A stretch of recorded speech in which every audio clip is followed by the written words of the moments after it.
Hi friends, good morning. Today we are starting the same subject of proofs of evolution. We have studied the morphological proof as well as anatomical proof of evolution. Today we are going to see the vestigial organs proof. Vestigial means the organs which are actually present in the body but which are not of use. Previously, they were used in the history by that animal when it was in primitive stage or in the previous stage. For example, if we take an example of appendicitis, which is actually used to digest the cellulosic material. Cellulosic material means the raw food. So suppose I'm giving example of a cow. Cow family is depending on green grass. So green grass is very hard to digest today's human beings. But previously in the past they may be having raw food. To digest it, the appendicitis, the cellulosic material appendicitis was used to digest the cellulosic material. Today it is present in the body, but it is not of use. Such organs are called vestigial organs, moral tooth. It also has got some previous uses. At present it is not in use. So many other things are there which can be studied in this topic. Degenerated or underdeveloped useless organs of organism are called vestigial organs. One mark question or fill in the blank. Degenerated means at present it is not in the body, but previously it was there, it has got proof. Underdeveloped useless organs, there are some underdeveloped useless organs of organism are called as a vestigial organs. In the living organism, sudden development of new tissues or organs for living changing organ environment is not possible. So, any organism is living here and we want to change its behavior and change pattern of living. It is not possible immediately. It takes long process and long time also. Instead, existing organs undergo gradual changes slowly. Thousands of years after that animal changes inside its body, and organs either they may be kept in the idle state or they started using. This type of things happen, and the organs either be kept away from the process or involved in the process. This is called evolution. Mostly a specific structure in the body is useful under certain situations. Mostly a specific structure in the body is useful under certain situation. However, same structure under different situation may become useless or even harmful. Certain organs are useful in certain conditions, and in certain conditions same organs become harmful to the body. Such structure begins to degenerate under such situation as per principle of natural selection. If those things are not useful, the body starts reducing its value and slowly stops the function of that organ. For example, monkeys, as a monkey, we were having a lot of hair on our body. At present, they are not of use. So, slowly they started reducing, and now hair are there but very less. Such organ Such organs are seen in different phases of disappearance in different animals. Such animals keep them in the body, but they are not of use. So, such organs are called vestigial organs. Such organs, though non-functional in the certain organism, they are not of use today, but they are kept in the body. It may functional in other organism. That is, it is not vestigial in other organism. In some organisms, that particular organ is useful. For certain animals, it is not useful. Same organ, useful as well as not useful. For some, it is useful. For some animals, it is not useful. Such organs are also called again vestigial organs. Appendix, which is useless to human, is useful and fully functional organ in ruminants. Ruminant animals are the animals which grab the food very fast initially, and after some time, when they get time, they will take it out again and they will chew it. Means process of chewing takes 2 times. Initially it is grabbing and again it is taking out and chewing that food taken very fast initially. This is called, this type of animals are called ruminant animals. Similarly, muscles of ear pinna, which are useless to human, are useful in monkeys for movement of ear pinna. Even in dogs also, when they hear some sound, they will move the ear pinna. We are not able to move. So these muscles are not used in human beings, but other animals are using it. Various vestigial organs like tailbone, it is also called coccyx, wisdom teeth, and body hair are present in the body of human beings. These vestigial organs are the proof that these animals are connected in the process of evolution. These vestigial organs are present, but they are not in use. So previously they must be used by these animals, but at present they are not used. So this shows connection between the ancestors and the present animals.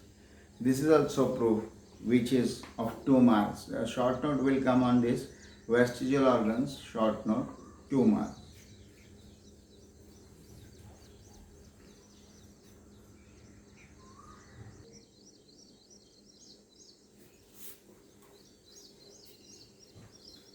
Next topic is of paleontological evidences. What is paleontology? Paleontology means the science which deals with the fossils. Now what is fossils? Fossil means the organisms present on the earth got buried inside the soil because of the disasters like flood, earthquake. So many things are there. Because of them, they get buried and their bodies are remain intact, or their impressions of body remains intact in the soil, soft soil. Those are called fossils. If we study these fossils, so layer by layer, when we start excavating means digging, start digging, the upper layer will show the animals which are recently buried. The upper layer in the soil shows the animals which are recently buried. Slowly when we go down and down and down in the earth crust, at the last we will get the animals which were present in the past. So this science is very good proof of the animals present at that time and present at the present time. This is very good proof. Paleontological proof is a very nice proof. Animals present today will get fossilized today. Animals which got fossilated previously will show their layers. This is called paleontological proof. So,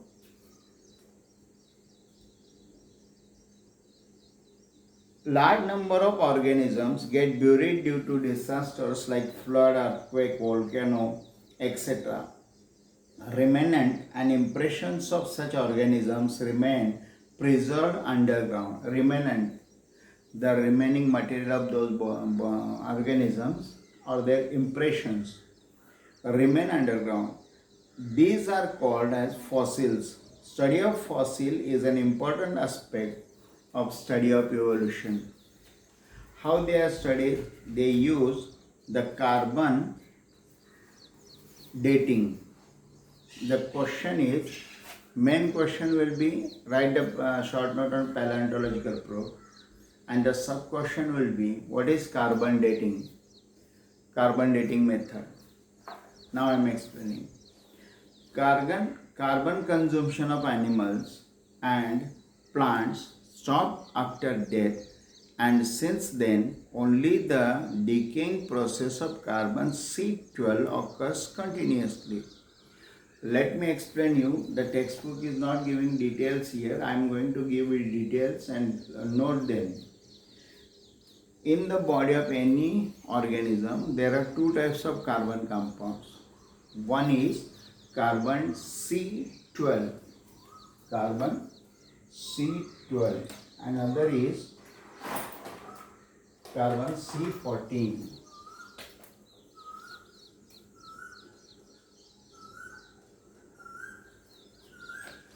There are two types of carbon compounds, carbon C12 and C14.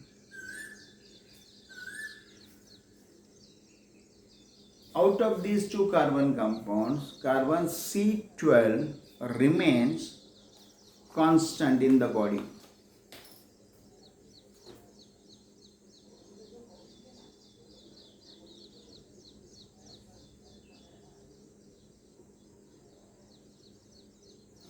And this goes decaying.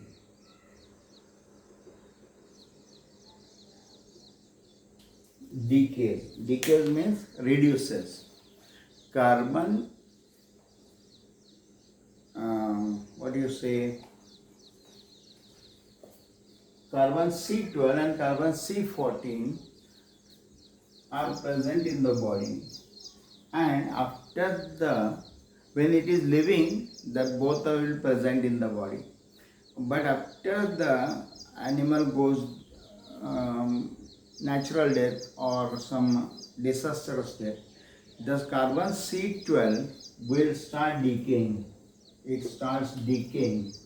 Decaying means reducing. सड़ जाता है. So C14 remains constant in that body. C14 will remain constant. So if we take a ratio of C12 and C14 in any fossil organism, it will give us how many years back or how many time back that animal was present on the earth. This is called simply carbon dating. In case of dead bodies of plants and animals, instead of remaining constant, the ratio between C14 and C12 changes continuously as C12 is non-radioactive. The radioactive word is new for you. It has not come in till that science, so we are not going in deep of that. So a ratio of C14 to C12. C12 is always greater than C14. So carbon 14 to carbon 12 ratio gives us the exact age of that fossil or that animal present on the earth.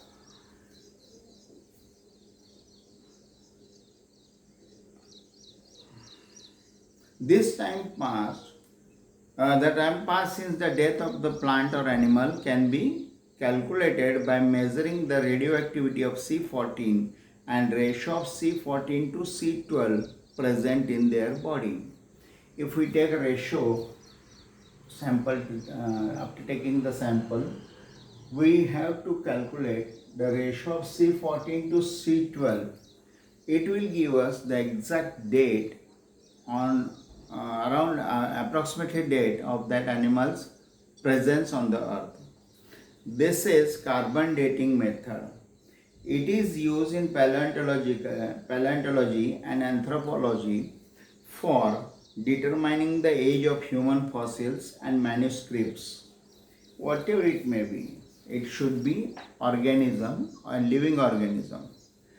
You cannot calculate the age of stone. It should be living thing. Then only you can calculate the age of that particular fossil. So once again I am repeating. When animals present on the earth, they live their normal life, and in their body there are two types of compounds, two types of carbons. One is C12, other is C14. C12, C14, out of these two, C12 is a decomposable. Decomposable means it gets rot after decay, after the death, it starts decreasing. But C14 remains same. If you are excavating the thing and you got some fossil, take a sample, take to the laboratory, and they will calculate the ratio of C12 carbon present in that body to C14 present in that body. They will decide the ratio of these two compounds present in that body, and it will give the approximate age of that fossil, how many thousand years, how many lakh years, we can calculate accordingly. This is called carbon dating. Once the age of fossil been determined by such technique, it becomes easy to deduce the information about the other erstwhile organisms. It seems that the vertebrates have been slowly originated from the invertebrates. This sentence I will explain you.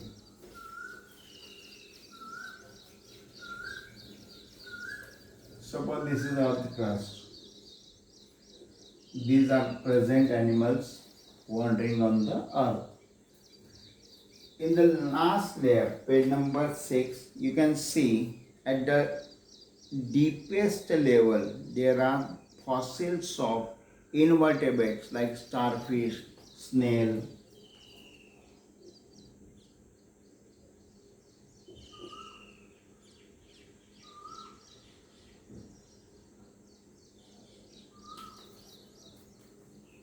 The deepest level shows the presence of non-vertebrates, those animals which are not developed. Slowly afterwards, in the upper layer, we can see the fish.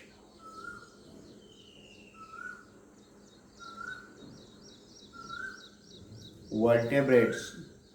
After that, we can see the reptiles, frog, other things.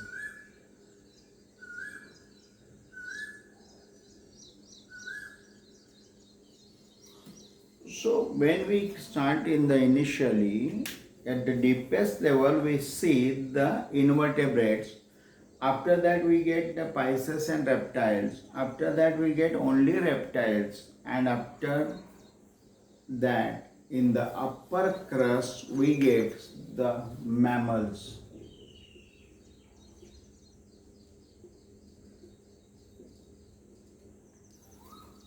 So this shows that these fossils are deepest one. Reason they were present that time. Slowly soil started depositing on them. Then we get the pisces and other things. Then we get amphibians, and lastly we get the mammals. So when we start excavating, when we start removing the soil, in the deep soil we get the animals present, those were that time. In the deep we get those animals which were present at that time, and the recently buried animals is on the upper crust. This is the best proof of paleontologically. No one can go such a deep place to bury animals at present. So this is the best proof of development of animals on earth. We can have a faith in this method. So slowly the gradual development of animals we can see here.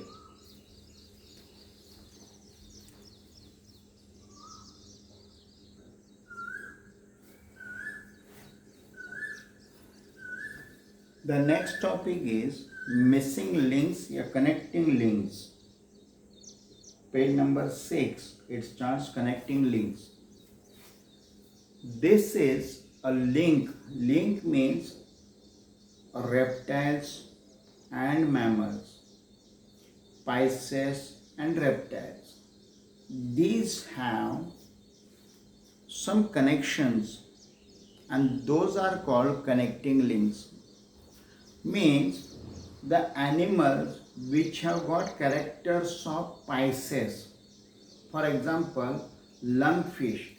Lungfish breathes with lungs, and present Pisces, that is fish, does not have lungs.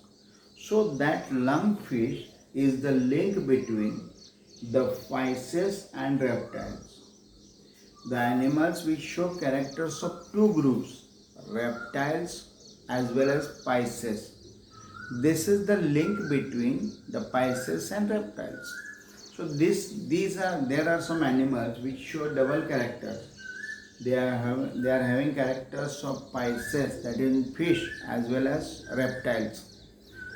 Also there are some animals which can show some characters of reptiles and some characters of mammals. So these are the animals which show that reptiles have been developed from Pisces, fish, and mammals have developed from the reptiles. These connecting animals are called connecting links between two groups. Let us see page number 7. Some plants and animals show some morphological character by which they can relate it to different groups. Hence, they are called as a connecting links. Example is Peripatus. It has got characters like segmented body, thin cuticle, cuticle means upper skin, and parapodia-like organ are present. Similarly, these animals show tracheal respiration and open circulatory system similar to arthropoda. Tracheal, they don't have any type of nostrils. Trachea means the holes on the both sides of the body. For example, when you hit a cockroach, it starts getting ulta, means it get inverted and starts struggling for breathing, because their breathing starts from the trachea. There are holes at both sides of the body, and it breathes from that. This is the characteristics of arthropoda.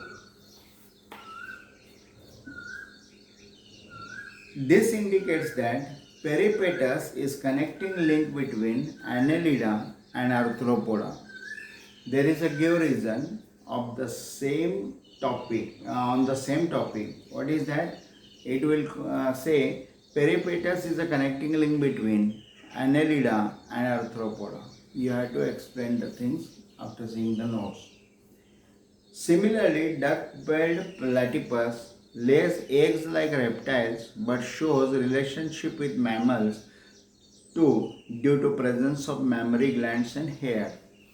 Platypus, duck-billed platypus it shows characteristics of both reptiles as well as mammals. It produces milk for the offspring and it lays egg.